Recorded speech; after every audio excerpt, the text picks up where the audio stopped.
হৃদয়ের মায়াজাল পর্ব ২৫। আপনাদের সাথে আমি আছি মাহিয়ান আহমেদ। সন্ধ্যা ৭:১৭। চাঁদবিহীন আকাশটা অন্ধকার বটে। শহর জুড়ে কৃত্রিম আলোর মেলা। রাস্তার দুধারের হলুদ আলোর ল্যাম্পপোস্ট থেকে শুরু করে উঁচু উঁচু বিল্ডিংয়ের ফাঁকে ফাঁকে শুধু যান্ত্রিক আলোই চোখে পড়ছে মায়ার। ৭তলা ভবনের ৩য় ফ্লোরে দাঁড়িয়ে সে। খোলা ব্যালকনি জুড়ে মুক্ত হাওয়ার আভাস। যান্ত্রিক শহরে টিংটং শব্দ তুলে পারাপার হচ্ছে হুক তোলা রিক্সাগুলো। অল্প স্বল্প শীতের আভাসে গায়ের ওড়নাটা টেনে চাদরের মতন জড়ালো মায়া। হাতে মায়াদের পারিবারিক ফোন, অথচ দৃষ্টি অদূরে রাস্তায়। মন খারাপে মায়ের উদাসীনতা ওর চেহারায় দৃশ্যমান। দুপুরে হৃদের সঙ্গে মুরাদপুরের এই ফ্ল্যাটে উঠেছিল মায়া। তখন থেকে এখন অবধি এই ফ্ল্যাটেই আছে সে। মায়াকে নিজের ফ্ল্যাটের চাবি দিয়ে তৎক্ষণাৎ বেরিয়ে যায় হৃদ নির্বাচনের কাজে। বলেছিল জলদি ফিরবে, কিন্তু এখনো অবধি লাপাত্তা সে। কোথায় আছে মায়া জানে না। তবে মায়ের তদারকির জন্য একজন বয়স্ক মহিলা আছে এই ফ্ল্যাটে। ওনার নাম সম্ভবত স্বপ্না আপা। মায়া শুনেছিল রাহাতকে এই নামে ডাকতে মহিলাটিকে। বর্তমানে তিনি রান্না করছেন হয়তো। আর মায়া হৃদের রুমের বারান্দায় দাঁড়িয়ে অন্ধকার আকাশে লুকায়িত তারার সন্ধান করেছে। জুই মায়া দুজনের হাতে যে ফোনটা আরিফ দিয়েছিল সেটা বর্তমানে মায়ার হাতে আছে বলেই জুইয়ের সঙ্গে যোগাযোগ করতে পারছে না মায়া। আর না নিজে বাড়ির খবর পাচ্ছে কোথাও থেকে। মায়ার মন ভীষণ ছটফট করেছে বাড়ির খবর জানতে। মায়ার বিয়ের খবরটা নিশ্চয়ই এতক্ষণে সবার কানে পৌঁছে গেছে। মুক্তা নিশ্চয়ই জানিয়েছে সেটা। কিন্তু মায়া সবার সাথে যোগাযোগ করবে কিভাবে? জুই ছাড়া আপাতত মায়া কারোর সাথে যোগাযোগ করার মতন সাহস পাচ্ছে না। আরিফ তো পূর্ব থেকেই মায়ের উপর রাগান্বিত ছিল, আর আজ থেকে মুক্তা সেই দলে যোগ হলো। আর এখন নিশ্চয়ই মায়ের পুরো পরিবারও মায়ের উপর ভীষণ রেগে আছে, যার জন্য মায়া চাইলেও সাহস করে কারোর সাথে যোগাযোগ করতে পারছে না। বাড়িতে কার কি পরিস্থিতি সেটাও জানতে পারছে না, যার জন্য মায়ের মনটা ভীষণ ছটফটে আর ব্যাকুল হয়ে আছে জুইয়ের সঙ্গে যোগাযোগ করতে। জুই তো মায়ের থেকে বেশি একটা দূরত্বে নয়, মাত্র ১০ মিনিটের রাস্তা। ওদের মুরাদপুরের বাসাতেই আছে জুই, আর মায়া আছে হৃদের বাসায়। দুটো বাসার দূরত্ব বেশি না, মাত্র ১০ মিনিটের রাস্তা। হৃদের অনুপস্থিতিতে মায়া বেশ কয়েকবার চেয়েছিল নিজেদের বাসায় চলে যেতে, কিন্তু হৃদের ভয়ে যেতে পারেনি। তাছাড়া এই মুহূর্তে আরিফের সামনেই বা কিভাবে দাঁড়াবে মায়া? সেই মুক্ত অনেক আগেই হারিয়েছিল ও। আজ আবার নতুন করে হারালো মায়ার জন্য মুক্তাকে সবার সামনে অপমানিত হতে দেখে। আজকের যাবতীয় ঘটনা নিশ্চয়ই আরিফের কানে গেছে। এখন তো মায়া আরো খারাপ হয়ে গেল আরিফের চোখে। বিষাক্ত মনস্তাত্ত্বিক ভাবনায় মায়ের মন বিষিয়ে উঠল তিক্ততায়। ফুপিয়ে কেঁদে উঠল গ্রিল চেপে। বাস্তবতা এত কঠিন মায়ের জানা ছিল না। মায়া না চাইতেও নিজের পরিবারের মানুষকে বারবার আঘাত করছে অজান্তে। মায়ের ফোপানো কান্নার মাঝেই হাতের ফোনটা ভো ভো শব্দ করে কেঁপে উঠল। চমকে ওঠার মতন তাড়াহুড়ো করে গ্রিল থেকে মাথা তুলে ফোনের দিকে তাকাতেই চোখে পড়ল স্ক্রিনে থাকা আরিফের নাম্বারটির দিকে। আজ ৩ মাস পর আরিফের সঙ্গে কথা হবে ভেবে মনটা যেমন খুশিতে নেচে উঠল, ঠিক তেমনই ভয়ার্ত হলো যদি কোনো খারাপ সংবাদ শুনতে পায় সে। সেই ভয়ে।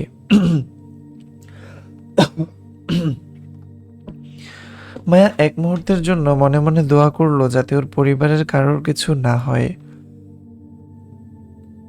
তাহলে মায়া নিজেকে কখনো ক্ষমা করতে পারবে না। আতঙ্কিত মায়া ২ হাতের মুঠোয় ফোন চাপলো ভয়ে। কম্পিত হাতের কম্পন দৃঢ় হলো যখন প্রথমবার কল কাট হওয়ার সঙ্গে সঙ্গে দ্বিতীয়বারের মতন ফোনটা তৎক্ষণাৎ কেঁপে উঠল। তখনই মায়ার ভয়ে দৃঢ়তা পৌঁছালো। দুঃসংবাদের আভাসে ভয়ে ভয়ে ফোন কানে তুলে কম্পিত স্বরে বলতে চাইল, হ্যালো ভাই। মায়ের কথা শেষ করার আগেই জুই তাড়াহুড়োয় অস্থির ভঙ্গিতে বলল, ভাই না, আমি ঋতু। আমি ঋতু, ভাই না আমি ঋতু। জুই। জুইয়ের গলায় যেন জান ফিরে পেল মায়া। প্রাণভরা নিঃশ্বাসে অস্থিরতায় বলল, জুই কই তুই? তোর সাথে যোগাযোগ করার জন্য জান বেরিয়ে যাচ্ছে আমার। বাড়ির সবাই। মায়ার অস্থিরতার কারণ বুঝতে পেরে জুই মায়ার কথা শেষ করতে না দিয়েই বলল, তুই বাড়ির জন্য টেনশন করিস না, আপাতত সব ঠিক আছে। এখনো বাড়িতে কিছু জানানো হয়নি। আরিফ ভাই বা মুক্তা আপু কেউ বাড়িতে এখনো জানায়নি তোর বিষয়টা। জুইয়ের কথায় মায়া ভীষণ আশ্চর্য হলো। আজকের ঘটনার পর অন্তত মায়ের বিয়েটা ওর পরিবারের থেকে লুকিয়ে থাকার কথা না। অন্তত মায়ের বড় বোন মুক্তার দ্বারা তো নাই। মায়ের জন্য সবাই কত মুক্তাকে অপমান করলো, অথচ মুক্তা এখনো মায়ের বিষয়ে চুপ। তাছাড়া আজকের ঘটনার পর মায়া আশা করেনি ওর বড় ভাই বোন চুপ থাকবে এই বিষয়ে। মায়া ভারী আশ্চর্যের ন্যায় চোখের পানি মুছতে মুছতে অবিশ্বাস্য গলায় ফের জুইকে শুধিয়ে বলল, আরিফ ভাই মুক্তাপুকেও বাড়িতে কিছু বলেনি? না। সত্যি? মিথ্যা বলবো কেন? আমার বিশ্বাস হচ্ছে না জুই। বিশ্বাস না হওয়ার কি আছে, আজব। যা সত্যি তাই তো বললাম। তবে মুক্তাপু অনেক কান্না করছিল। আরিফ ভাইকে সবটা জানায় তোর বিষয়ে। আপু আমাদের বাড়িতেও তোর বিয়েটা জানাতে চেয়েছিল, কিন্তু আরিফ ভাই নাকি না করেছেন এখন কোনো কিছু জানাতে। মায়া দ্বিতীয়বারের মতো আশ্চর্য হলো জুইয়ের কথায়। আরিফ পরিবারের কাউকে জানাতে নিষেধ কেন করছে সেটা বুঝতে না পেরে মায়া বলল, কেন? মায়ের কথায় জুই দীর্ঘশ্বাস ত্যাগ করে রয়ে শুয়ে বলল, নিহাল আঙ্কেল নাকি আমাদের বাড়িতে যেতে চেয়েছেন বড় চাচার সাথে কথা বলতে। বড় চাচা বলতে এখানে মায়ের বাবা বোঝানো হয়েছে, হ্যাঁ। কিন্তু আরিফ ভাই নাকি নিহাল আঙ্কেলের থেকে 2 দিন সময় চেয়েছেন। তোর বিয়ের খবরটা এখনো বাড়িতে জানানো হয়নি। তারপর আবার চেয়ারম্যান বাড়ির সঙ্গে তোর বিয়েটাও পুরোপুরি ভাঙেনি। সেজন্য আরিফ ভাই চাচ্ছেন আগে আমাদের বাড়িতে তোর বিয়ের ব্যাপারটা সবাইকে জানাবে, তারপর সকলকে বুঝিয়ে বুঝিয়ে বুঝিয়ে প্রস্তুত করে নিহাল আঙ্কেলকে আমাদের বাড়িতে নিতে। কারণ নিহাল আঙ্কেল সম্মানিত মানুষ। ওনার সাথে কোনো রকম বিভ্রান্তিকর পরিস্থিতি হোক সেটা ভাই চায় না বলে এজন্য মূলত মুক্তাপুকে বলেছেন আপাতত চুপ থাকতে, অন্তত আরিফ ভাই বাড়িতে না যাওয়া অবধি। তুই তো জানিস আব্বা চাচা কেমন জেদ্দি মানুষ। জুয়ের কথায় মায়া চুপ করে গেল। মায়ার সাথে আরিফ কথা বলে না আজ বিগত 3 মাস। মন কষাকষির পর্বটা এখনো চলিত ভাই বোনের মধ্যে। অথচ আরিফ সর্বদা ভাইয়ের দায়িত্ব থেকে এক বিন্দুও পিছপা হয়নি। বড় ভাইয়ের মতন মায়াকে সকল বিপদ থেকে আগলিয়ে রাখার চেষ্টা করে। গুমোট মায়া গ্রিলের পাশ থেকে সরে বসলো সোফায়। খোলা বারান্দায় জয়েন্ট সোফায় বসতে বসতে আরিফের খোঁজ নিয়ে বলল, আরিফ ভাই কই জুই? ভাই নিচে গেছে খাবার আনতে। সেই ফাঁকে তোকে আমি ভাইয়ের নাম্বার থেকে কল দিলাম।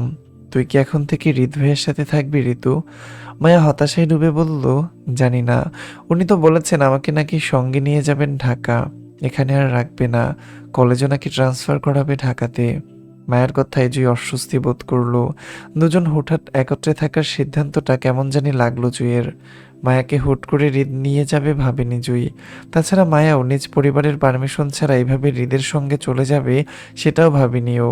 অন্তত ওদের পরিবারের ঝামেলাটা মিটে গেলে তখন 2 পরিবারের সম্মতিতে একত্রে বসবাস করলে বিষয়টা আরও সুন্দর দেখাতো, এমনটাই ধারণা জুইয়ের। কিন্তু মনের অস্বস্তিতে জুই মায়াকে বিষয়টা খোলসা করে বলল না, বরং ভেতরে চেপে গেল। মায়া জুইকে চুপ করে যেতে দেখে ফের বলল, আরিফ ভাই আমার খোঁজ করেছিল জুই? না। জুইয়ের কথায় মায়া আবারও অবিশ্বাসের ন্যায় শুধিয়ে বলল, ভাইয়া জানতে চাইনি আমি কোথায় আছি? জুই আত্মবিশ্বাসের সঙ্গে বলল, না ভাইয়া মনে হয় জানে তুই হৃদ ভাইয়ের সঙ্গে আছিস সেটা। জুইয়ের কথায় মায়া উত্তর করতে পারল না, তাই ছোট শব্দে বলল, ওহ আচ্ছা শোন ঋতু, কাল কলেজে যাবি না? আমার তোর সঙ্গে অনেক কথা আছে। মায়ার তৎক্ষণাৎ উত্তর আসলো, যাব যাব। জুই খানিকটা সন্দেহ নিয়ে বলল, হৃদ ভাইয়া দিবে? ওনাকে বলেই যাব। আচ্ছা আয়, আমি অপেক্ষা করব কলেজে। জুইয়ের কথাটা মায়া তাড়াহুড়োয় শুধিয়ে বলল, তুই কলেজে না আমার কাছে আসবি জুই। আমার এখানে কোনো জামা কাপড় নেই। তুই সকালে আসার সময় আমার জন্য কাপড় আর বইগুলো নিয়ে আসবি কেমন? আমি অপেক্ষা করব। আচ্ছা আসবো। এখন রাখি, বাই।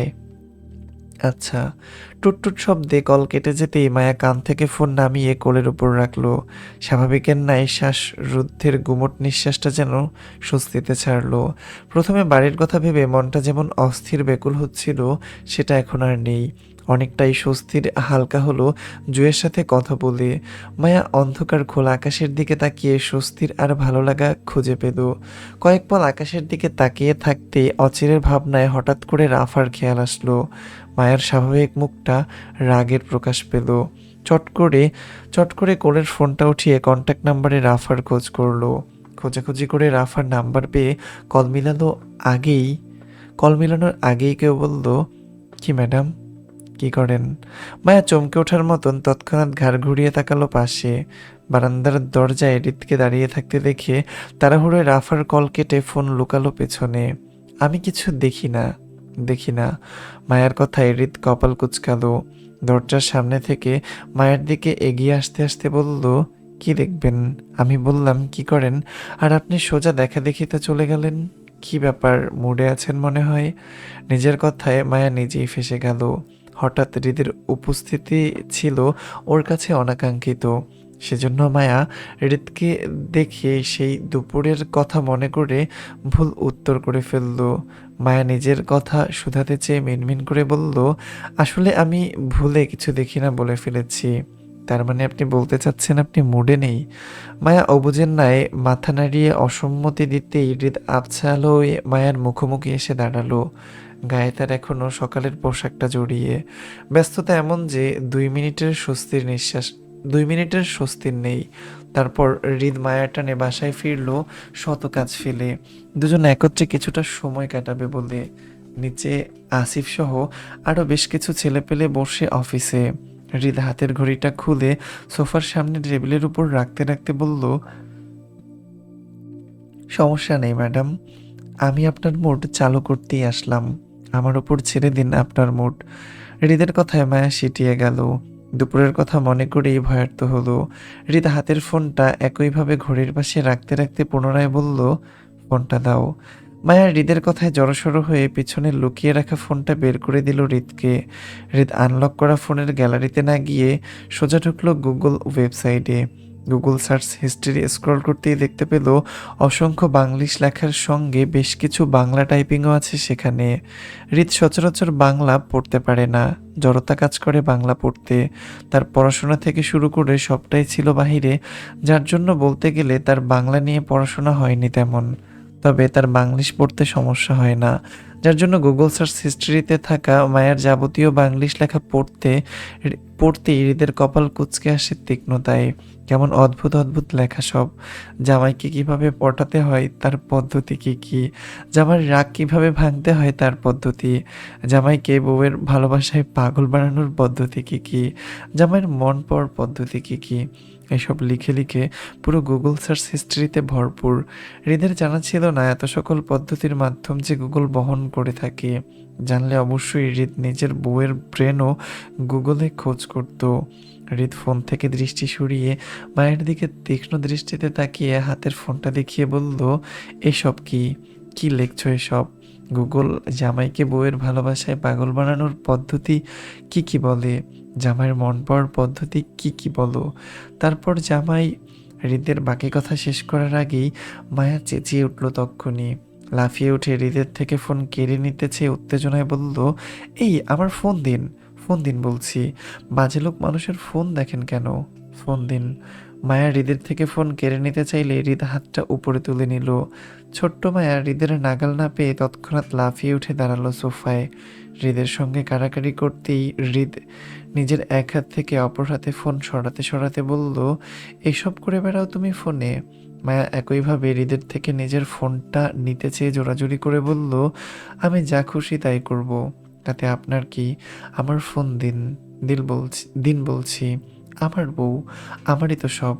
তাই আমার দেখার দরকার আছে না আমার বউ আরও কির সন্ধান করে বেড়ায় গুগলে? হৃদের কথায় মায়া আরো অধৈর্যের ন্যায় হয়ে উঠে বলল, এই না প্লিজ, আর দেখার দরকার নেই, প্লিজ প্লিজ, আমার ফোন দিন না প্লিজ। হৃদের কাছে ধরা পড়ে যাবার ভয়ে মায়ার ছটফটানি বাড়ল। বিষয়টা বুঝতে পেরে হৃদ দুষ্ট হাসলো। বউকে হেনস্থা করতে তার দারুণ লাগছে। হৃদ এক হাতে মায়াকে বাধা দিয়ে অপর হাতটা উপরে তুলে ক্লিক করলো মায়ের সার্চ করা হিস্ট্রিতে।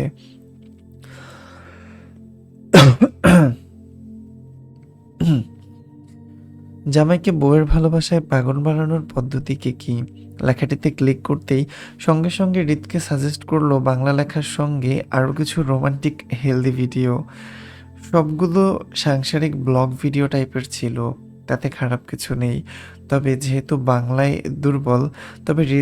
বাংলায় দুর্বল, সে বাংলা লেখাটা স্কিপ করে ইংলিশে চোখ বুলিয়ে ক্লিক করলো একদম নিচে থাকা ভিডিও ক্লিপে। 20 সেকেন্ডের অষ্টমিলনের ভিডিওটিতে ক্লিক করতেই হৃদ মায়ার চোখের সামনে ধরে বলল, চলো কয়েকবার ট্রাই করি। হৃদের হাতের ভিডিও প্লে দেখি মায়া লজ্জায় সিটিয়ে গেল। হৃদ থেকে ফোন না নিয়ে বরং পালাতে চাইল হৃদের মতিগতি বুঝে।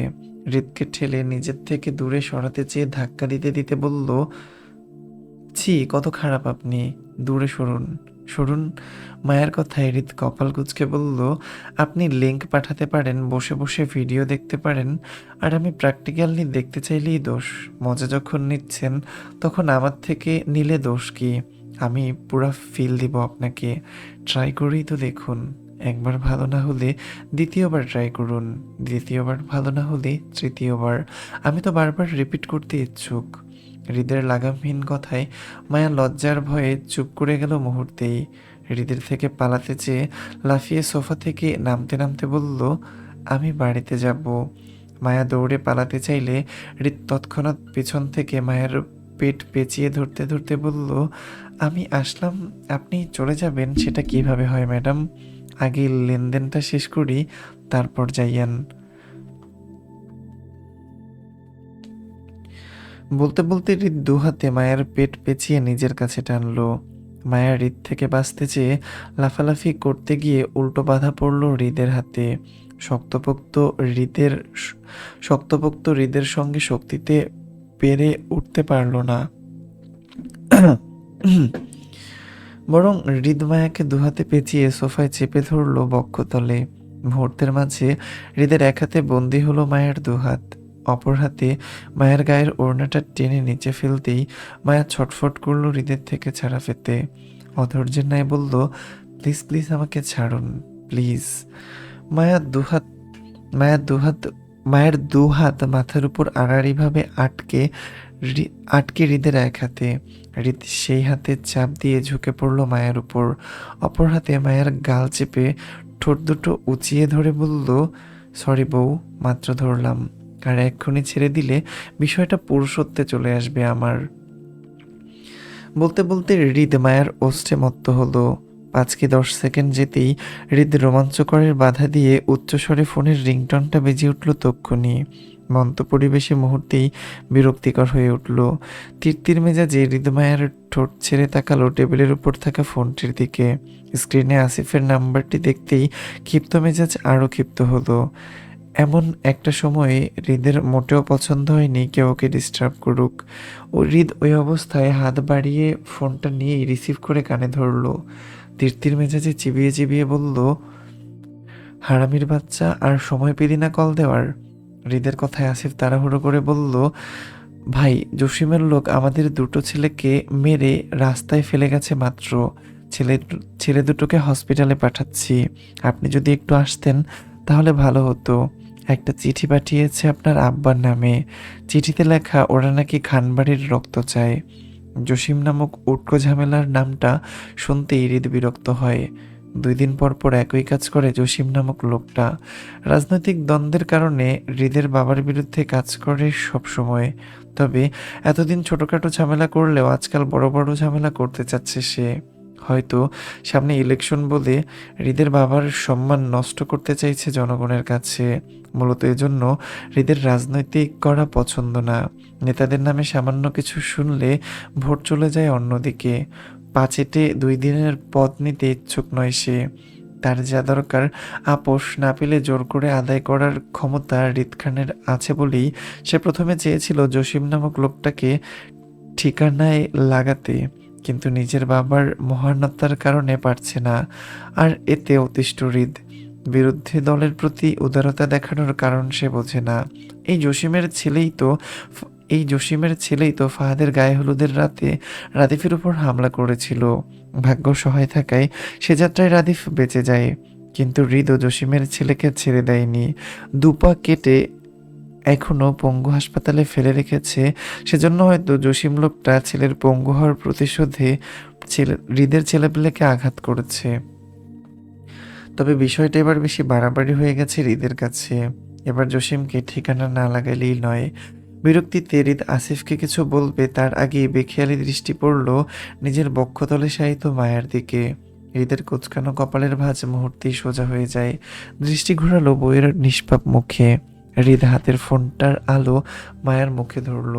মুহূর্তেই চোখে পড়ল মায়া ঘাড় বেঁকে ঘন ঘন নিঃশ্বাস ফেলছে একপাশে মুখ করে।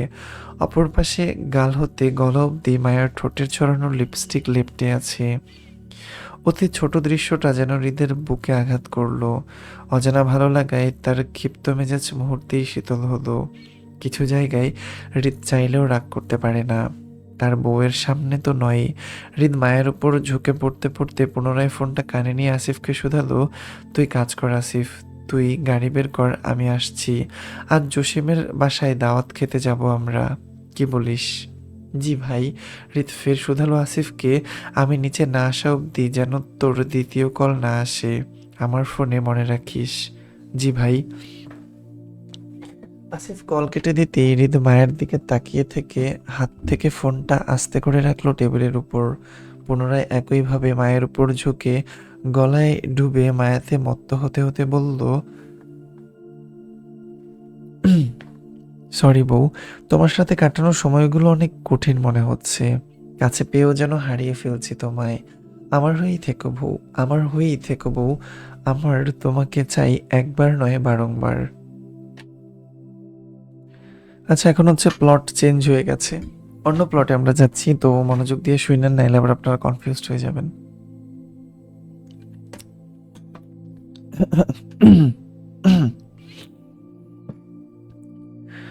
রাত 3:15।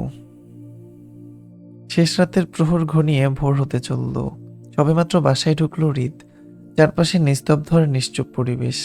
এত রাতে নিশ্চয়ই কেউ জেগে থাকবে না।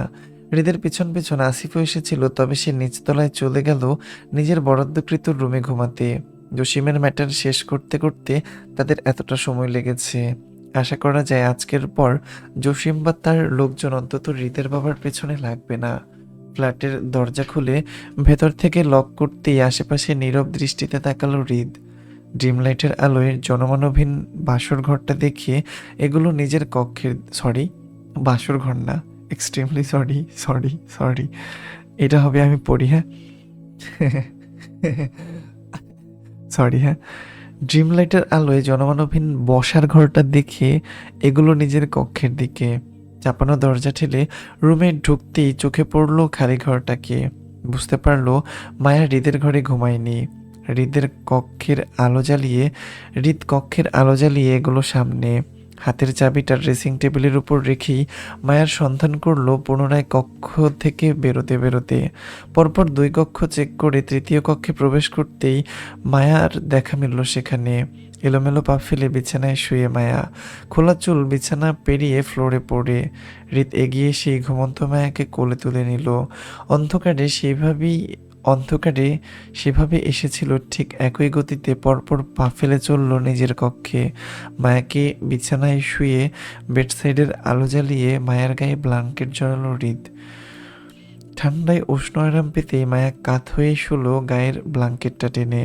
হৃদ কোমর ঝুঁকে মায়ের এলোমেলো খোলা চুল গোছাতে লাগলো। মেয়েলি কাজের ধারণা তার নেই তেমন, তাই তাই মায়ের সকল চুল এলোমেলো অবস্থায় দলাবটা করলো পেঁচিয়ে। বালিশের উপর রেখে উঠে দাঁড়াতে দাঁড়াতে বেখেয়ালি চোখ পড়ল ঘুমন্ত মায়ের নিষ্পাপ মুখে। অল্প আলোয় কেমন জলজল করছে মায়ের রূপ। হৃদ কপাল কুঁচকে হাঁটু গেড়ে বসলো মায়ের সম্মুখে। পরপর কপালে ভাঁজ ফেলে দৃষ্টি ঘোরালো মায়ের মুখে। এই মুখটা তাকে ভীষণ ডিস্টার্ব করে। অথচ এই মুখটার দিকে তাকালে সবাই বলবে এই নারী কত নিষ্পাপ, সে কাউকে জ্বালাতেই পারে না। অথচ হৃদ জানে এই নারী কতটা ভয়ঙ্কর। হৃদের মতন শক্ত পার্সোনালিটির মানুষকে এই নারী বাধ্য করতে পারে। এই তো আজ যেমন বাধ্য হয়ে বউয়ের সামনে ঝুঁকে আছে, এর থেকে বড় প্রমাণ কি হতে পারে? এই তো আজ যেমন, আচ্ছা এটা পড়ে ফেলছি লাইন, সরি, এক লাইন দুইবার পড়ে ফেলছি। হৃদের কোঁচকানো কপালের ভাঁজ সোজা করলো। মায়ের গালে আসা চুলগুলো সরিয়ে দিতে চাইলে ঠান্ডা হাতের ছোঁয়া পড়লো মায়ের গালে। বরফের ন্যায় ঠান্ডা হাতের ছোঁয়া পেতেই ঘুমন্ত মায়া নড়ে উঠল অল্প। হৃদ নিজের ঠান্ডা হাতটা তবুও সরালো না মায়ের গাল থেকে, বরং আক্রোশে নিজের কাজ করলো। নিজের কাজ করলো। মায়ের গালে আসা চুলগুলো কানের পিছনে গুজে দিতে দিতে নিজের ঠান্ডা হাতটা মায়ের গালে চেপে ধরলো। মায়া আবারও নড়ে উঠতেই হৃদের দৃষ্টিতে নমনীয়তা দেখা গেল। দীর্ঘশ্বাস গোপন করে হৃদ বলল, আজকেও তুমি বেঁচে গেলে বউ, তবে দিন আমারও আসবে। এই একই বিছানায় তোমার রাত এই একই বিছানায় তোমার রাত জাগার সাক্ষী হবে। এই একই বিছানা তোমার রাত জাগার সাক্ষী হবে। কথাটা বলেই হৃদ নিজের উষ্ণ ঠোঁট ছোঁয়ালো মায়ের গালে, শব্দ করে চুমু খেলো পরপর একই জায়গায়। মায়ের সঙ্গে ঘনিষ্ঠতা বাড়িয়ে মায়ের নাকে নাক, কপালে কপাল ঠেকিয়ে নিশ্চুপ রইল হৃদ। ধীরে ধীরে বলল, আমার তুমি কখন আপন হয়ে গেলে বউ। তোমার তোমায় ছাড়া কিছু চলে না আমার, শূন্য আমি। মায়ের নাকে মায়ের নাকে নাক ঘষে হৃদ উঠে দাঁড়ালো। কপাট থেকে টি শার্ট আর ট্রাউজার নিয়ে ঢুকলো ওয়াশরুমে। ঘুমন্ত মায়া ঘুমিয়ে থাকলো। টেরও পেল না হৃদের উপস্থিতির খবরটা, আর না শুনতে পারলো হৃদের না বলা ভালোবাসাময় কথাগুলো। হৃদের অব্যক্ত ভালোবাসার কথাগুলো আবারও মায়ের কাছে অপ্রকাশিত থাকলো। মায়ের শোনা হলো না স্বামীর বলা ভালোবাসার কথাগুলো। হৃদ সময় নিয়ে গোসল করে একেবারে বেরোলো। রাতের খাবার সে বাহির থেকে খেয়ে এসেছিল বলে দ্বিতীয়বার খাওয়ার প্রয়োজন পড়ল না। হৃদ হাতের টাওয়াল দিয়ে মাথা মুছতে মুছতে কফি মেকারে নিজের জন্য কফি বানালো। হাতের কফিতে চুমুক দিতে দিতে পেছন ঘুরে তাকালো ঘুমন্ত বউয়ের দিকে। ভেজা চুল আর ধোয়া উড়ানোর কফির মগ যেন নিস্তব্ধ পরিবেশ মোহিত করেছে। হৃদ পেছনের শিলটে কোমর ঠেকিয়ে বাম হাত গুজল পকেটে। ডান হাতে কফির মগে চুমুক বসাতে বসাতে ভাবলো, বিয়ের পরে প্রথম দুজন একত্রে দরজার বন্ধ দরজার ভিতরে রাত কাটাচ্ছে, অথচ তার বউ ঘুমিয়ে। এই রাতটা সুন্দর হতে পারত যদি তার বউ সঙ্গ দিত। ঘুমন্ত বউকে জাগ্রত করতে আপাতত তার মন নারাজ, সেও খানিকটা ক্লান্ত। সারাদিন সারাদিন পর রাতটাও পার হলো ব্যস্ততায়। 2 ঘন্টা ঘুমিয়ে আবারও বেরোতে হবে বাবার সঙ্গে। এমন আরও 2টা দিন যাবে এখানে ব্যস্ততার মধ্যে। ঢাকা ফিরে যা করার করতে হবে ওদের বিয়ের ব্যাপারে। তবে যত যাই যত যাই হোক না কেন, কোনোভাবেই সে বউকে হাতছাড়া করবে না। হৃদ যেখানে থাকবে তার বউ সেখানেই থাকবে। এতে দুই পরিবারের কারোর কথা সে শুনবে না আর বউ তার ডিসিশনও তারই হবে। তার শ্বশুরবাড়ির মানুষ মানুক বা না মানুক, বিয়ে করার সময় যখন সম্মতি নেওয়া হয়নি, বিয়ের পর বউকে তার সাথে রাখার জন্য অন্য কারোর সম্মতি অন্তত হৃদ খানের প্রয়োজন নেই। দুই পরিবারের যদি কারোর হৃদের বিয়ে নিয়ে কোনো সমস্যা থাকে, সেটাও হৃদ শুনতে যাবে না। তবে পরিবারের সবাই যদি তাদের বিয়ের সামাজিক আনুষ্ঠানিকতা চায়, তাহলে এতে হৃদের কোনো সমস্যা নেই, করুক আয়োজন। কিন্তু শর্ত একটাই, তার বউ তার সাথেই থাকবে। খানবাড়ির বাহিরে হৃদের বউ কোথাও যাবে না, এমনকি মায়ের নিজের বাড়িতেও না। মোট কথা, পরিস্থিতি যাই হোক, ভালো মন্দ সকল পরিস্থিতিতেই তার বউ তার পাশে চাই। অন্তত কারোর জন্য সে তার বউকে নিজের থেকে দূরে করবে না। মনস্তাত্ত্বিক ভাবনায় হৃদ পরপর কফির মগে চুমুক বসালো। অর্ধ খাওয়া মগটা কফি মেকারের পাশে রেখে বিছানার দিকে এগোলো। মায়ের পাশের বিছানায় টানটান করে শুতে শুতে এই ব্ল্যাঙ্কেটের নিচে ঢুকলো। সরি, মায়ের পাশের বিছানায় টানটান করে শুতে শুতে একই ব্ল্যাঙ্কেটের নিচে ঢুকলো হৃদ। মায়া তখন হৃদের দিকে পিঠ করে কাত হয়ে শুয়ে। হৃদ বিছানায় শুয়ে মায়ের বাহু চেপে নিজের কাছে টানলো। উষ্ণতায় আরাম পেয়ে মায়া মিশে গেল হৃদের বুকের মাঝে। হৃদ দুজনের গায়ে ব্ল্যাঙ্কেট জড়াতে জড়াতে মায়ার মাথায় শব্দ করে চুমু খেলো। হাত বাড়িয়ে বেডসাইডের লাইট অফ করে দিতেই মুহূর্তেই অন্ধকার ছুঁয়ে গেল কক্ষ জুড়ে। মায়ার মায়ের ঘন নিঃশ্বাস আর হৃদের আলিঙ্গনের উষ্ণতা বয়ন করেছে ভালোবাসা সুন্দর, যদি সঠিক মানুষের সাথে হয়। সকাল 8:45। হৃদের গাড়ি হতে মায়াজয়ী দুজনেই নামলো কলেজ সম্মুখে। হৃদ সঙ্গে আসেনি সেই হৃদ সঙ্গে আসেনি সে 2 ঘন্টা ঘুমিয়ে আবারও ছুটেছে নির্বাচনের কাজে। তাই মায়া আর জুইকে ড্রাইভারই নামিয়ে দিয়ে গেল হৃদের অপর গাড়িতে। জুই খুব সকালেই মায়ের জন্য জামা কাপড় আর বই নিয়ে উপস্থিত ছিল ফ্ল্যাটে। মায়াকে হৃদের রুম থেকে বেরোতে দেখে খুব ইতস্ততায় জড়িয়েছিল জুই। তারপরও মায়াকে এই নিয়ে কোনো প্রশ্ন করলো না সে, বরং স্বাভাবিকের ন্যায় মায়াকে নিয়ে রেডি হয়ে বেরিয়ে আসলো কলেজের উদ্দেশ্যে। হৃদের সঙ্গে জুইয়ের দেখা মেলেনি। তার আগেই হৃদ বেরিয়ে যাওয়াতে মায়াকেও সকালের লজ্জার সম্মুখীন হতে হয়নি। ইতস্ততায় জুই মায়ের সঙ্গে হাঁটতে হাঁটতে জড়তায় আস্তে করে বলল, গোসল করিসনি কেন? মায়া কলেজে ঢুকে আশেপাশে তাকিয়ে রাফার খোঁজ করলো। রাফার সাথে মায়ের কষাকষির হিসাব বাকি। রাফার জন্য মায়া কম বিপদে পড়েনি। বলতে গেলে সে এখনো বিপদের মুখে সে ঝুলে আছে শুধুমাত্রই রাফার জন্য। আজ রাফাকে হাতের কাছে না পেলেই নয়। অন্যমনস্ক মায়া জুইয়ের মনোভাব বুঝতে পারল না, আর না বুঝলো জুইয়ের কথা বলাটার মানে। বরং জুইয়ের কথায় মায়া মুখ কুঁচকে বলল, এত সকালে কে গোসল করে?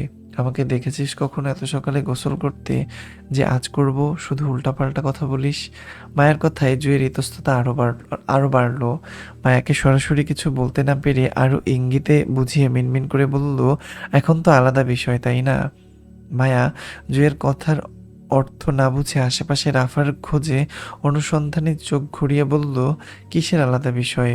দেখ জুই, বিষয় যাই হোক না কেন, এই শীতের সকালে গোসল করার মতন পাবলিক আমি না, বুঝছিস?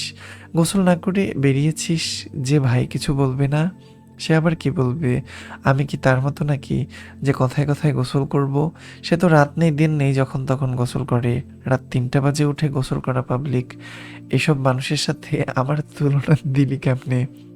মায়ের কথায় জুঁইয়ের ইতস্ততা বাড়ল। জুঁই মায়াকে আসলে কিভাবে গোসলের বিষয়টা বুঝাবে তা নিয়ে দ্বিধায় পড়ল। মূলত জুঁই সকালে মায়াদের মূলত জুঁই সকালে মায়াকে হৃদের রুম থেকে বেরোতে দেখেছিল বলে এই মুহূর্তে সে সংকোচে আছে। মায়াকে গোসল করতে না দেখে সেটা দ্বিগুণ হলো। জুঁই মায়াকে পুনরায় বোঝাতে চেয়ে বলল, তারপরও ঋতু, সবাই বলে মেয়েদের বিয়ে হলে নাকি গোসল করতে হয়। মায়া বিরক্ত হয়ে বলল, আমার বিয়ের 2.5 বছর হয়েছে। এতদিন দেখেছিস আমাকে গোসল করতে যে আজ করব? তারপরও জুঁইয়ের কথায় জুঁইয়ের কথায় ফোড়ন কেটে মায়া বিরক্তি নিয়ে বলল, তারপরও কি? তারপরও কি জুঁই? তুই আজকে আমার গোসল নিয়ে পড়েছিস কেন? তুই কি আমাকে চিনিস না? আজ নতুন দেখেছিস আমাকে সকালে গোসল না করতে? এমন ভাব করছিস আজকে এমন ভাব করছিস আজকে সকালে গোসল করাটা যেন আমার জন্য ফরজ ছিল। তুইও তো গোসল করিসনি, তাহলে আমাকে বলছিস কেন? আমি আর তুই কি এক? অবশ্যই এক। এখন আয়, রাফাকে খুঁজে চল। এই মেয়ের খবর আছে আজ। ওর জন্য আমি এখনো বিপদের মুখে ঝুলে আছি। চল চল। কথাগুলো বলতে বলতে মায়া তাড়াহুড়োয় পা চালালো কলেজের পথে। আশেপাশে তাকিয়ে রাফার খোঁজ করেও সন্ধান মিলল না। শ্রেয়া নাদিয়াও কলেজে নেই।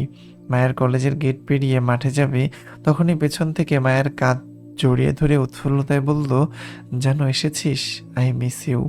রাফার কণ্ঠ পেতেই মায়া ফুঁসে উঠল। কাঁধের উপর রাফার হাতটা খপ করে ধরে আক্রমণ করলো রাফার উপর। রাগে ফুঁসে উঠে সরাসরি মেসেজের কথাটা উল্লেখ করে মায়া জানতে চেয়ে বলল, বেয়াদব মাইয়া, মেসেজে কি পাঠাইছিলি ওনারে? আমার জামাই ছাড়া রাতে ঘুম আসে না, একা একা লাগে। সে বাসর বুঝে না, তার সিস্টেমে সমস্যা আছে, এজন্য বউয়ের কাছে আসে না। কিসের লিঙ্ক পাঠিয়েছিলি তাকে? আবার বলেছিস লিঙ্ক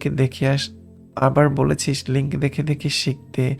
ওই ওই কি শিখবে? হ্যাঁ, কি শিখবে? মায়ের রাগান্বিত মুখটা দেখে রাফা দুষ্টু হাসলো। মায়াকে আরো রাগিয়ে দিতে নিজের হাতটা টেনে পুনরায় মায়ের কাঁধ জড়িয়ে ধরতে ধরতে বলল, আরে যেন চিল, 2 দিন দেখা হয়নি বলে আমার উপর তোর এত ভালোবাসা বেড়ে গেল? মায়েরই কি সাংঘাতিক তো তুই। রাগান্বিত মায়া আরও খেপে গেল। রাফার হাতটা ফেলে ঝাটকা দিয়ে ফেলে দিতে দিতে বলল, অসভ্য মায়া, কী সব লিঙ্ক পাঠিয়েছিলি তুই ওনাকে? আগে সেটা বল, খবরদার কথা ঘোরাবি না। রাগে মায়ার নাকের পাটা ফুলে উঠছে। রাফা তাতে মজা পেয়ে বলল, বাপরে, তোরা এত অ্যাডভান্স জানো, সব লিঙ্ক দেখাও শেষ। তা কি কি শিখলি তোরা? কয়টা কাজে লাগাইলি বল তো শুনি। আউচ। বাহুতে হাত চেপে বাহুতে হাত চেপে রাফা মৃদু চেঁচালো। মানে এই আউচ কথাটা আমি বলি নাই ভাই, রাফা বলছে। আউচ মানে ব্যথা পাইছে আর কি। ওই যে মায়া আর কি চাইপা ধরছে। বাহুতে হাত চেপে রাফা মৃদু চেঁচালো। রাফার কথায় মায়া তৎক্ষণাৎ হাতের বোতলটায় আঘাত করলো রাফার বাহুতে। রাফার চেঁচানোতে নাক মুখ শক্ত করে মায়া আবারও বলল, অসভ্য মাইয়া। মায়াকে অতিরিক্ত রেগে যেতে দেখে রাফা এগিয়ে আসলো। জোর করে টেনে মায়ের কাঁধ জড়িয়ে ধরতে চাইলে মায়া রাফার হাতটা ঝটকা মেরে ফেলে দিতেই রাফা আবারও মায়ের কাঁধ জড়িয়ে ধরতে ধরতে বলল, দেখ জানু, আমি যেটা করেছি সেটা তোর ভালোর জন্যই করেছি। যদি সেদিন আমি এসব না করতাম তাহলে হৃদ ভাইয়া হয়তো আজও আসতো না তোর কাছে। তুই বল, বিগত 3 মাস ধরে ভাইয়ার রাগ ভাঙানোর চেষ্টা পেরেছিস বল? হয়তো আমার তরিকা ভুল ছিল, কিন্তু উদ্দেশ্য সঠিক ছিল। তুই ভাইয়ার জন্য কত কষ্ট পাচ্ছিলি, যেটা আমার ভালো লাগছিল না। এজন্য আমার উদ্দেশ্য ছিল যে করেই হোক ভাইয়া অন্তত তোর কাছে ফিরে আসুক। তারপর তোদের দুজনের রাগ অভিমান এমনি চলে যাবে। রাফার কথায় মায়ার রাগ খানিকটা কমলো। খানিকটা নমনীয় হয়ে মায়া বলল, তাই বলে এসব পাঠাবি? অন্য কিছু করতি। তুই তো কত কিছু করেছিস ভাইয়াকে ফেরাতে। কাজ হয়েছে বল? তাছাড়া তখন এর থেকে বেটার অপশন আমার মাথায় আসেনি। ওই মুহূর্তে মনে হয়েছিল আমি যা করেছি সেটাতে ঠিকই হবে। হয়েছেও তাই। ভাইয়া ঠিকই চলে আসলো তোর টান খেয়ে। রাফার কথায় মায়া গলে গেল। আসলেই মায়া বিগত 3 মাসে অনেক কিছু করেছে হৃদের অভিমান ভাঙাতে, যেটাতে মায়া ব্যর্থ হয়েছিল। তবে রাফা যা করেছে তাতে তরিকা ভুল হলেও সঠিক কাজ হয়েছে। হৃদকে চট্টগ্রামে ফেরাতে সক্ষম হয়েছে। তবে হৃদের কাছে মায়ার ইজ্জত শেষ। হৃদ ভাবছে মায়া এসব কিছুর লিঙ্ক পাঠিয়েছে তাকে। এজন্যই তো হৃদ মায়ার সাথে অদ্ভুত অদ্ভুত ব্যবহার করছে। আর এখন তো সোজা বলে দিয়েছে মায়া হৃদকে ছাড়া অন্য কোথাও থাকতে পারবে না। বলতে গেলে রাফার কাছে মায়ার মায়ার ভালো হয়েছে, আবার বিপদেও পড়েছে। ভালো হয়েছে কারণ মায়া সবসময় হৃদকে চোখের সামনে পাবে। আর বিপদের কথা মায়া কাউকে বলতে পারছে না যে মায়ের স্বামীর ওর সাথে কেমন কেমন কাজ করে বেড়াচ্ছে। উফ, এই পুরো বিষয়টাতে জুই বোকার মতন দাঁড়িয়ে। মূলত মায়ের রাগের কারণটা জুই বুঝতে পেরেই চুপ থাকলো। রাফা যে মায়ের সাথে উল্টাপাল্টা কিছু করেছে তার ধারণা জুইয়ের হয়েছিল আগেই, কিন্তু কাউকে কিছু বলল না। চঞ্চল রাফা মুহূর্তেই মায়াকে নিজের দলে করে নিল। মায়া কাঁধ জড়িয়ে গলাগলির ভাবও হয়ে গেল। মায়ের কাঁধ জড়িয়ে গলাগলির ভাবও হয়ে গেল। জুই সেই দিকে তাকিয়ে বিনোদন নেওয়ার মাঝেই কোথা থেকে আয়নও উপস্থিত হলো সেখানে। গলা কেশে সকলের মনোযোগ ভাঙতেই চমকে ওঠার মতন জুই পেছনে তাকাতেই আয়ন এগিয়ে আসলো মায়ার দিকে। জুইকে ইগনোর করে মায়া রাফার সঙ্গে কুশলাদি বিনিময় করে আয়ন মায়াকে বলল, শুনলাম তোমার নাকি কলেজ ট্রান্সফার করাবে হৃদ। মায়া মাথা সম্মতি দিতে দিতে বলল, উনি তো তাই বলল। আয়ন ভ্রু উঁচিয়ে জানতে চাইল, তোমার তাতে সম্মতি আছে? মায়া মাথা নাড়িয়ে অসম্মতি দিতেই আয়ন সুন্দর হেসে বলল, হৃদ তোমাকে নিয়ে খুব সেন্সিটিভ মায়া। তোমার ব্যাপারে কারোর ইন্টারফেয়ার পছন্দ করে না। ও সেটা বলে ও সেটা বলে সেটা ও যেটা বলে সেটা শুনে যাও মায়া। তোমার উপর আসা সকল বিপদের মোকাবেলা হৃদ একাই সামলে নেবে। তুমি শুধু ওর হয়ে থাকো, বাকিটা ও সামলে নেবে। আয়নের কথায় মায়া আবারও মাথা কাত করে সম্মতি দিতেই আয়ন অল্প হাসলো। ফের মায়ের উদ্দেশ্যে বলল, তাহলে তোমরা ক্লাসে যাও মায়া, আমি জুইকে সঙ্গে নিয়ে যাচ্ছি। আয়নের কথায় জুই চুপ রইল। আয়ন বলেছিল জুইকে বিকালে দেখা করতে, কিন্তু তার আগেই যে সকাল সকাল দেখা করতে আয়ন চলে আসবে তা বোঝেনি জুই। মায়া আয়নের কথায় পাল্টা প্রশ্ন করে জানতে চাইল, কেন ভাইয়া? একটু কাজ আছে যেটা জুইকে ছাড়া সম্পূর্ণ হবে না। ও ক্লাস করবে না? আজ করবে না। আচ্ছা। মায়া আবারও ঘাড় কাত করে সম্মতি দিতে দিতে রাফাকে নিয়ে চলে যেতেই জুই ইতস্তত বোধ করলো আয়নের সম্মুখে দাঁড়িয়ে। আয়নের পিছনে ঘুরেই জুঁইয়ের ইতস্তত মুখটা দেখে কপাল কুঁচকে বলল, আপনার আবার কি হলো জুঁই, এমন করছেন কেন? নত মস্তিষ্কের জুঁই মাথা নাড়িয়ে অসম্মতি দিতে দিতে বলল, কিছু হয়নি। আয়ন কলেজ মাঠে দাঁড়িয়ে কথা বাড়াতে চায়নি, কারণ আশেপাশের অনেকেই এদিকটায় তাকিয়ে ওদের দেখছে। আয়ন কলেজের গেটের বাহিরের পথে হাঁটা দিতে দিতে জুঁইয়ের উদ্দেশ্যে বলল, আমার সাথে আসুন জুঁই। আয়নের পেছন পেছন জুঁইও হাঁটলো। আয়নের গাড়ির সামনে আসতেই দরজা খুলে দাঁড়ালো। জুঁই আর চোখে আয়নের দিকে তাকাতেই চোখাচোখি হলো দুজনের। আয়ন পূর্ব থেকে গাড়ির দরজা খুলে জুঁইয়ের দিকে তাকিয়েছিল বলে দুজনের চোখাচোখি হলো। ইতস্তত জুঁই লজ্জায় দ্রুত গাড়িতে উঠে বসতেই আয়ন ড্রাইভিং সিটে গিয়ে বসলো। গাড়ি স্টার্ট করতে করতে আয়ন বলল, আপনার বান্ধবী নাদিয়া কোথায় জুঁই, আজ আসেনি? আয়নের ছোট কথাটা যথেষ্ট ছিল জুঁইয়ের মুড সুইংয়ের জন্য। মুহূর্তেই জুঁইয়ের সকল জড়তা বিরক্তিতে রূপান্তরিত হলো আয়নের এক কথায়। আয়ন জুঁইয়ের রাগের কারণটা বুঝতে পেরে আবারও একই সুরে বলল, আপনি আমার ভালোবাসার প্রস্তাবটা আপনার বান্ধবী নাদিয়াকে জানিয়েছিলেন জুঁই? জুঁই বিরক্তিতে অতিষ্ঠ হয়ে জেদ্দি গলায় বলল, জানি না। আপনি আমাকে কোথায় নিয়ে যাচ্ছেন সেটা বলুন আগে। আয়ন গাড়ির স্টিয়ারিং ঘোরাতে ঘোরাতে বলল, যেখানে নতুন সম্পর্ক গড়া হয় সেখানে। আয়নের কথার মানে জুঁই বুঝতে না পেরে বলল, মানে?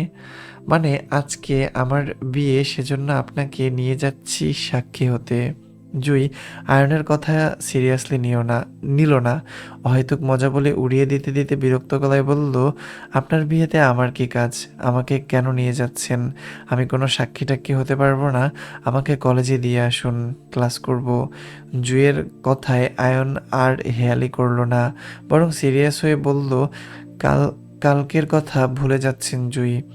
আপনি তো আমাকে কাল ওয়াদা করেছিলেন যে আমি যা চাইবো আপনি তাই আমাকে দিবেন। তাহলে আজ কেন নিজের কথার খেলাপ হচ্ছে? জুঁই আয়নের কথায় জুঁই শান্ত হতে হতে বলল, আমি কথা খেলাপ করছি না।